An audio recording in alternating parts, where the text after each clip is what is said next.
എടെ നിങ്ങൾ തമ്മിൽ എന്താ പ്രശ്നം എന്ന് പറ. എടെ അവനിപ്പോ ഫുൾ ടൈം ബിസി ആടി. എനിക്ക് മെസ്സേജ് ഒന്നും അയക്കുന്നില്ല. 2 ദിവസം മുന്നേ എന്നോട് പിണങ്ങിയിട്ട് പോയതാ. ഇപ്പൊ ഞാൻ അയക്കുന്ന മെസ്സേജിനൊന്നും റിപ്ലൈ വരുന്നില്ല. അമ്മേ, അങ്ങനെ അവരുടെ ലൈനും പൊളിഞ്ഞു. എടെ ഞാനിത് സോൾവ് ആക്കാൻ പറ്റുമോന്നൊന്ന് നോക്കട്ടെ. ഇടി സോൾവ് ആക്കണ്ട, അങ്ങനെ തന്നെ ഇരുന്നോട്ടെ. എന്തിനാ വെറുതെ നമ്മൾ ഇടപെടുന്നേ? അവരടിച്ച് പിരിയട്ട്. ആ എടി നീ കരയണ്ട. ഞാൻ അവനെ കോൺഫറൻസ് കോൾ ഇട്ടേ നിങ്ങളുടെ പ്രശ്നം സോൾവ് ആക്കി തരാം. വേഗം വിളിക്കണേ നീ. വാലന്റൈൻസ് ഡേക്ക് മുന്നേ എങ്കിലും ഒന്ന് സോൾവ് ആക്കി തരണേടി. എനിക്ക് ഗിഫ്റ്റ് ഒക്കെ കിട്ടാനുള്ളതാ. സോൾവ് ആക്കി തരാം. ഓ, ഇവളെ കൊണ്ട് എങ്ങനെയെങ്കിലും അവളെ കൂടെ സിംഗിൾസിന്റെ ഗ്യാങ്ങിനൊക്കെ നോക്കുമ്പോഴാ അവളുടെ ഒരു സോൾവ് ആക്കി കൊടുക്കല്.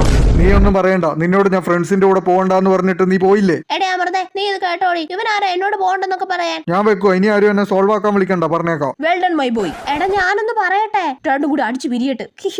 ഈ അമൃത എല്ലാത്തിനും കാരണം. എടി ഇനി നീ എന്നെ സോൾവ് ആക്കാൻ വിളിക്കരുത് കേട്ടല്ലോ. Okay bye. ഷടാ എടി, ഇതിപ്പോ രണ്ടും കൂടെ എന്റെ തലയിൽ ഇട്ടടി. നിനക്ക് അങ്ങനെ തന്നെ വേണോടി. അവള് സോൾവ് ആക്കാൻ നടക്കുന്നു. 2 ബ്രേക്കപ്പ് ആയേ. ഡിങ്ക ഡിങ്ക.